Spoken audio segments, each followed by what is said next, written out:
It's the RPS project. I'm Richard, and today this is the second part of my look at the Baxandall Tone Control filter. So let's move on over and have a look. Now I've got the camera on the scope. I'm going to turn this on, and then I'm going to turn the SIG-Gen on. There we go, and at the moment I'm at 50 Hertz. And what I'm actually going to do with this is I'm going to measure my outputs against my input. I know the input's 500 millivolts. So I've got 500 millivolts input, and then what I'm going to do is I'm going to look at the signal at 50 Hertz, 100 Hertz, 250 Hertz, 500 Hertz, 1K, 2.5K, 5K, 7.5K, 10K, 15K, 20 kilohertz, and probably 30 kilohertz. Maybe I might go up to 50 kilohertz, but I don't know yet. It's quite a lot of messing about, I suppose. But what I'm going to be measuring is the output.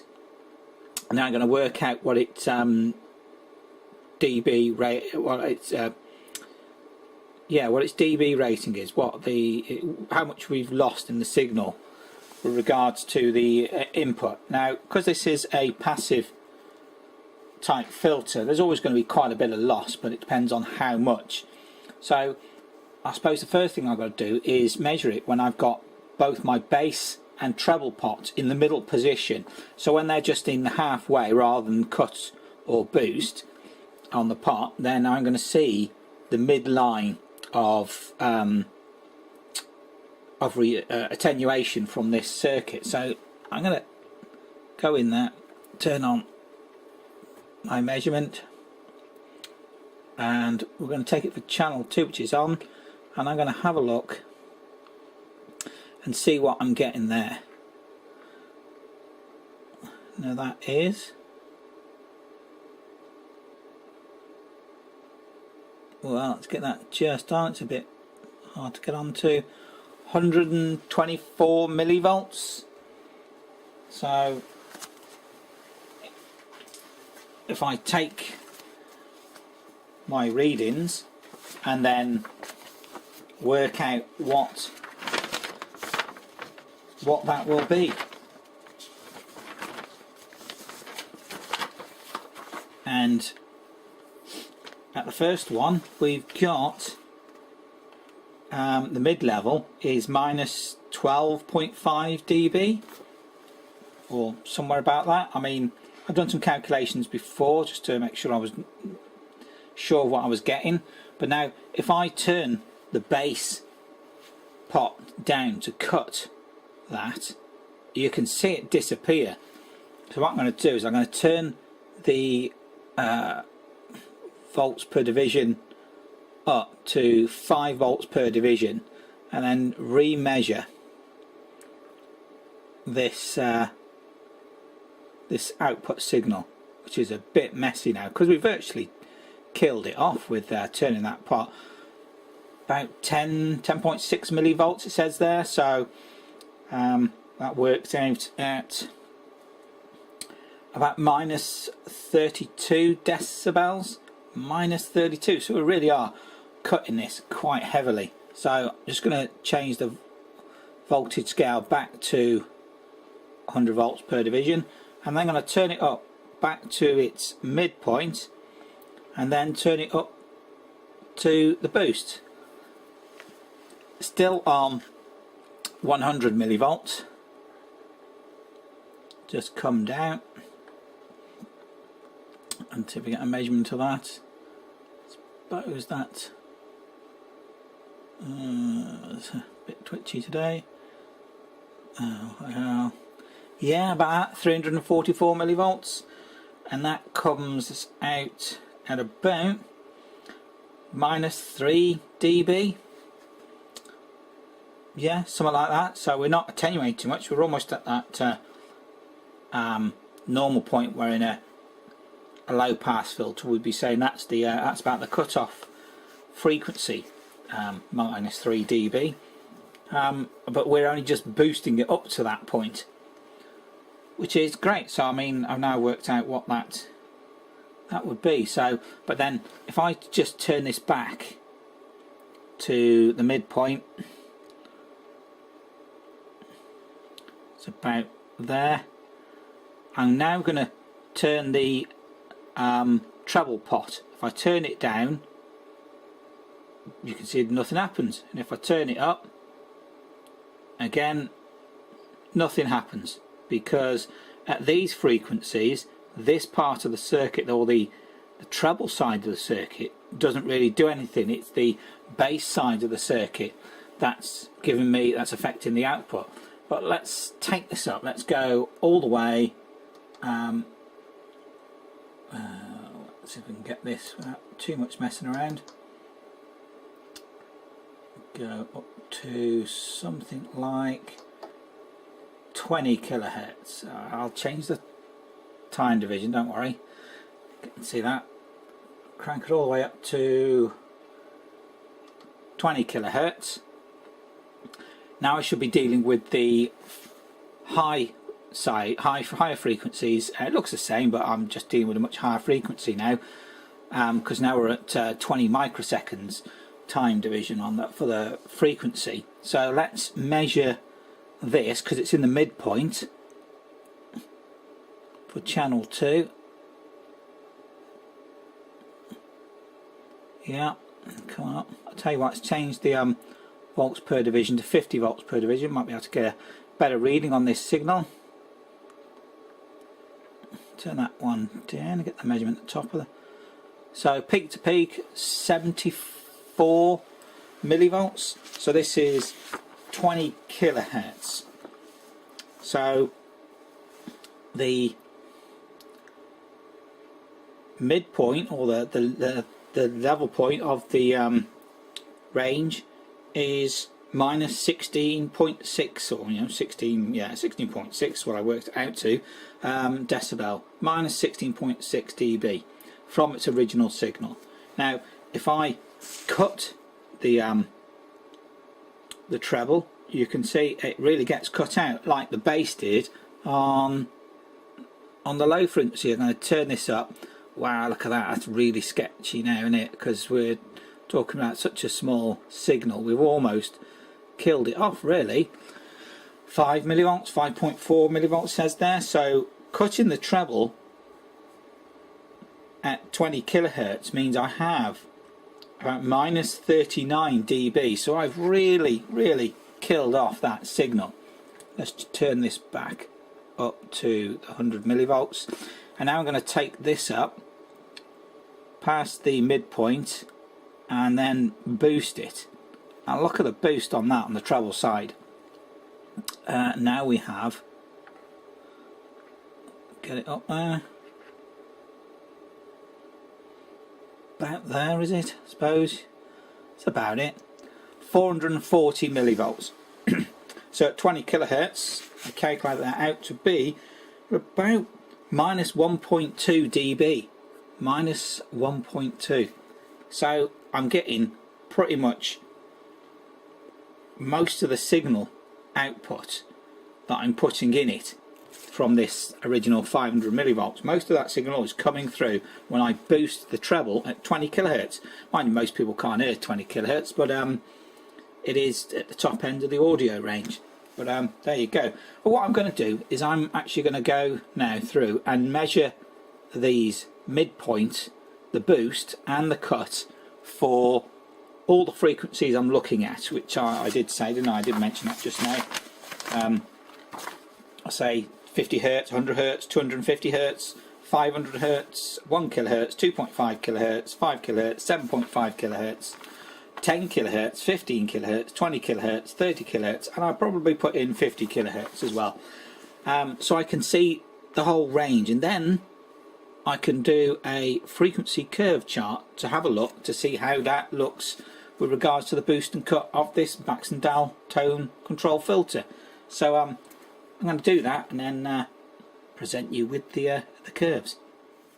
So here we have the frequency curve for that Baxandall filter. Now this one is information and data I picked up from the internet, basically from different sources, because what I want to do is get as much information about how it's meant to look, what I'm expecting to see from a Baxandall filter, tone control filter, and this is sort of very much averaged information.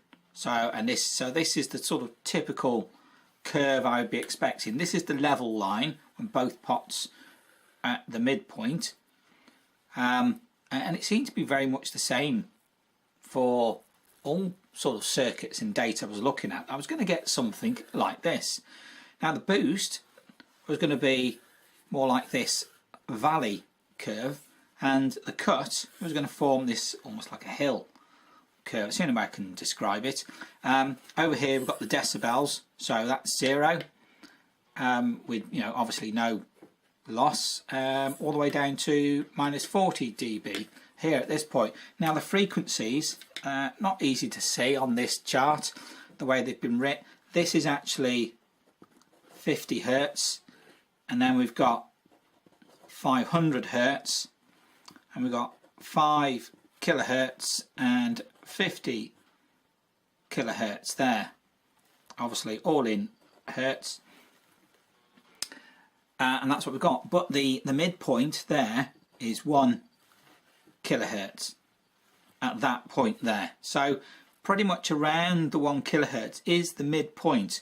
Below that, that's my bass side, and above it we've got my mids and trebles, mid and high frequencies there, and that is a typical sort of frequency curve response that I'd expect from the Baxandall. Now when I did it, my first curve looked like that. Yeah, it's not quite the same, is it? Let me just draw some more things. That was 50, that was 500, 1K sitting in there, as again all in hertz, 5 kilohertz, 50 kilohertz over there. Now on the bass side it seems to work all right, and also it starts off over here being higher on the typical. It would start down and it would be sort of maybe a bit wavy as it went on. This seems to start higher up, so I'm getting more signal through at the bass end on the level, and then it drops down, and then about here, which is about 250 hertz, it levels off, and then it is pretty level all the way. It's at about minus 17, minus 18 dB at that point.